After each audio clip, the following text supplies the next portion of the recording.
हजुर साथीहरु तपाईलाई पनि के एनीडेस्क तपाईले डाउनलोड गर्न खोजिरहनु भएको छ अथवा तपाईलाई एनीडेस्क डाउनलोड गर्दाखेरि केही समस्याहरु भइरहेको छ तपाईले मेरो स्क्रिनमा देखे हिसाबले तपाईलाई डाउनलोड गर्दाखेरि फन्टहरु अलिकति चाहिँ नमिलेको अलिकति चाहिँ मेसी टाइपको अथवा तपाईलाई चाहिँ त्यो बुझ्न अलिकति गाह्रो भइरहेको छ यदि तपाईलाई समस्या भइरहेको छ भने आज यो भिडियो हजुरहरुको लागि एकदमै भ्यालुएबल र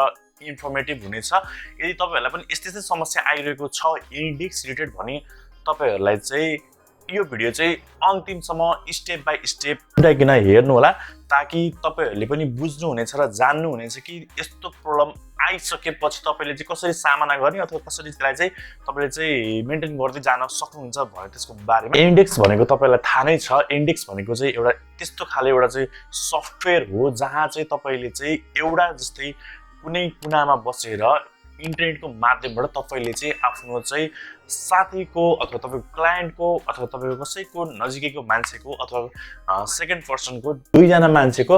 ए वा बी मान्छेको चाहिँ तपाईले चाहिँ कम्प्युटर एक्सेस चाहिँ मजाले गर्न सक्नुहुन्छ र फुल कन्ट्रोल दिन सक्नुहुन्छ लिगली भनेर सो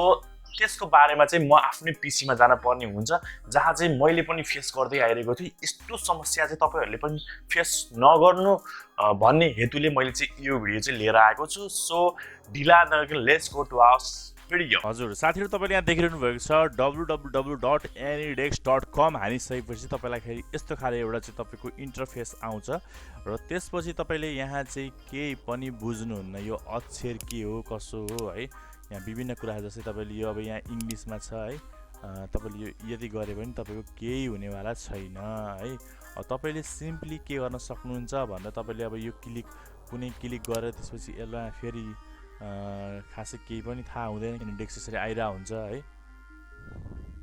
सो त्यसपछि तपाईले चाहिँ सिम्पली एउटा चाहिँ तपाईले यहाँ चाहिँ फन्ट चेन्ज भनेर तपाईले यहाँ देखिरहनु भएको छ मैले चाहिँ एउटा एक्सटेन्सन राखेको छु यो चाहिँ कसरी डाउनलोड गर्ने भनेर मैले चाहिँ सिम्पली अब यो एउटा एक्सटेन्सन क्लिक गरेपछि सबै आयो त्यसपछि तपाईले यहाँ डाउनलोड गरेर सिम्पली तपाईले यहाँ डाउनलोड गर्न सक्नुहुनेछ है त्यसपछि तपाईले यहाँ डाउनलोड गरेर सिम्पली तपाईले यसलाई रन गर्न सक्नुहुनेछ मेरो चाहिँ अलरेडी इन्स्टल भइसकेको छ त्यो हिसाबले गर्दाखेरि चाहिँ यसलाई मैले फेरि एकचोटी क्लिक गर्छु है त्यसपछि तपाईले यहाँ देखिरहनु भएको छ मेरो यहाँ एनीडेस्क आइसकेको छ यसलाई एलो गरेर तपाईले यसरी युज गर्न सक्नुहुनेछ है यो तपाईले यो एक्सटेन्सन डाउनलोड गर्नको लागि तपाईले सिम्पली यहाँ जानु पर्ने हुन्छ फन्ट चेन्जर क्रोम भनेर तपाईले टाइप गर्नु होला त्यसपछि तपाईले यहाँ माथिपट्टि आइरहेको यसलाई फर्स्टलाई क्लिक गरेर यसलाई चाहिँ नेक्स्ट गर्नु होला क्लिक गर्नु होला त्यसपछि तपाईले यहाँ देखिरहनु भएको छ यो लोगोहरु है यो जुन छ नि फिचर अनि त्यसपछि यो एक्सेसिबिलिटी 20,000 युजर प्लस छ है यसको ओभर यहाँ भ्यूहरु यसरी हेर्न सक्नुहुनेछ कसरी काम गर्छ अनि प्राइभेसी प्र्याक्टिकलहरु त्यसपछि रिभ्यूहरु के रहेको छ अनि सपोर्ट अनि त्यसपछि रिलेट के छ है विभिन्न कुराहरु चाहिँ तपाईले यहाँ हेरेर यसलाई चाहिँ सिम्पली यहाँ चाहिँ तपाईले इन्स्टल अथवा तपाईले चाहिँ डाउनलोड गर्न सक्नुहुन्छ मेरोमा चाहिँ अलरेडी इन्स्टल छ त्यो भएर रिमुभ भनेको छ तपाईले चाहिँ इन्स्टल गर्नु होला इन्स्टल गरिसकेपछि तपाईलाई चाहिँ यस्तो खाले आउँछ यदि आएको छैन भने तपाईले F5 प्रेस गरेर सिम्पली तपाईले यहाँ चाहिँ यसरी तपाईले लिन सक्नुहुनेछ यसरी फाइदा लिन सक्नुहुनेछ साथीहरु आजको यो भिडियोमा यति मात्रै साथीहरु यो भिडियो हजुरलाई कस्तो लाग्यो यदि यो भिडियो तपाईलाई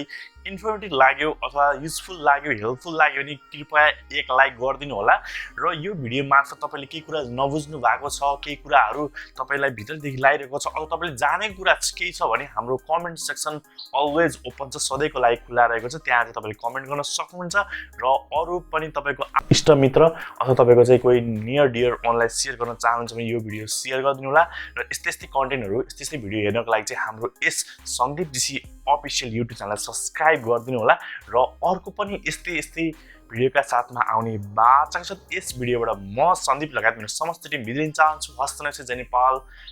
बाइ हजुरको दिन शुभ रहोस्